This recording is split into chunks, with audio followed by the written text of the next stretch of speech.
Bukas na pala gaganapin yung final exam namin. Kaya naman eto, inuulit ko na lang yung reviewer. January 25 nga itong video na ito at January 26 nga kami mag-e-exam. Pagpasensya nyo na nga yung boses ko dahil napaos na nga kaka-review. Pero ayos lang naman mapaos, at least nakapag-review ka. Kaya naman talagang inuulit-ulit ko siya para naman matatak dito sa isipan ko. Ganon naman talaga yung mga nagre-review, talagang ulit-ulitin mo talaga siya para hindi na maalis sa isip mo at para kapag binasa mo siya magiging familiar siya sa'yo. Trust the process lang talaga. Madaling araw na nga pala neto at ginising na nga pala ako ni Lalay na mga bandang 4. Kaya naman eto, talagang tumayo na ako sa higaan ko at pumunta na ako dito sa kusina. At eto nga pala yung labas niya, madilim-dilim pa nga sa mga oras na yan. At eto, pagkatapos ko nga pinakita sa inyo labas ng bahay, nagtimpla na ako ng kape habang nagsasangag nga pala ng kanin dyan si Lalay para pang almusal ko daw. Diba, ganyan siya kabait guys. Habang sinasangag nga ni Lala yung kanin, eto magkakape muna ako. Nung matapos na nga naluto ni Lala yung sinangag at napainit yung ulam, eto kumain na ako. Para naman kahit papaano may laman yung tiyan natin bago tayo sumabak mamaya. At eto, habang kumakain nga ako, pinagbabalot nga ako ni Lalay ng tinapay dyan. Tinapay na may palaman na rino. Sobrang sarap nito guys, try nyo. At eto, kinain ko na rin yung isa. At syempre kumain din si Lalay dyan, hindi ko lang napakita sa inyo. Pagkatapos ko nga mag-almusal, eto maliligo na pala ako. At eto, bago tayo makakaligo, syempre magbobomba muna tayo. Fast forward, eto nakabihis na pala ako. Pagpasensyahan nyo na nga yung mukha ko dyan dahil di pa ako nakakapag-ayos. At eto, nilagay ko na nga sa bag ko yung dalawang tubig ko at yung tinapay na babaunin ko, yung may palaman na rino. Pagkatapos eto, sinunod ko nang ligpitin yung pinaghigaan namin para kahit papaano maging mukhang malinis. At eto, pagkatapos ko nga sa higaan, sinunod ko na nga magsapatos. Hindi ko mahanap yung medyas ko na black, kaya naman yan na lang yung gagamitin ko. O diba, napakabadoy ng medyas ko. Pero okay lang yan sa akin, wala namang mawawala, diba? At eto, magsusuklay na pala ako. Nabuburingan na talaga ako dito sa buhok ko kasi sobrang haba naman na. By the way guys, nakaayos na ako ng mukha ko dyan. Di ko na pinakita sa inyo, baka nagsasawa na kayo sa makeup routine ko. Eto, hinihintay ko na nga sila ma'am sa daan. Sa mga oras nga nito, kaya ako nasa bukid, sinundo ko nga pala dyan si kuya. Kasi naman talagang, ewan ko talaga sa kanya, nagpapalate siya. Ay nako, hindi ko na ikikwento. Talagang mahabang proseso ang nangyari. Kaya naman eto, wala nang paligoy-ligoy pa, talagang umalis na nga kami. At saka anong oras na kasi sa mga oras na yon? Nandito na nga pala kami sa Capas National High School. Sino po pala yung mga taga Capas dyan? Hello po sa inyo. Yung mga nag-aaral po dito sa Capas, makikigamit muna po kami ng room nyo. Habang nagsisiar nga yung kaklase ko, eto, nilinis ko muna yung sapatos ko ng baby wipes ko. And then bumalik na kami ng kaklase ko kay ma'am at binigyan niya pala sa amin ito. Ewan ko kung anong tawag dito. Kalimutan ko na kasi. At eto, papunta na pala kami sa kanya-kanyang room. Kanya-kanyang room kami guys dahil by alphabet kami sa apelyido. At eto, kasama ko pala si kuya dyan at tinahanap pala namin yung room namin. Room 29 pala yung room namin. Fast forward, eto, nakita na pala namin yung room namin. At eto, inaayos ko ngayong buhok ko habang hindi pa nag-uumpisa. Hindi na pala ako nakapag-video ng recess namin dahil yung cellphone ko nandun sa bag ko at yung mga bag nasa harap. Di kami pwedeng mag-cellphone kahit recess, kaya naman eto na lang yung maipapakita ko sa inyo. Sa mga oras nga nito ay uwian na pala namin. At eto, nagkita-kita na kami nila ma'am at mga kaklase ko. Sa mga time nga na yon ay nagpicture lang kami. Pang memories ba?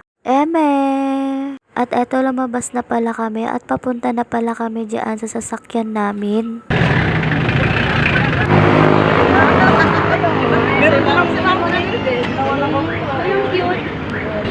Wala ko magagawa pag nilipat yan. Uy, sila. Diretso nga naman yan. O diba, napaka-funny talaga nung gumawa niyan. Paano pag hindi sexy, pero nakita ko naman sa mga sakay niya hindi naman sexy. Eme! At ayun na pala sila ma'am yung nakaban at eto, nakauwi na rin ako. Magbibihis na ako niyan at kakain ako ng pananghalian ko dahil sobrang gutom na ako kanina pa.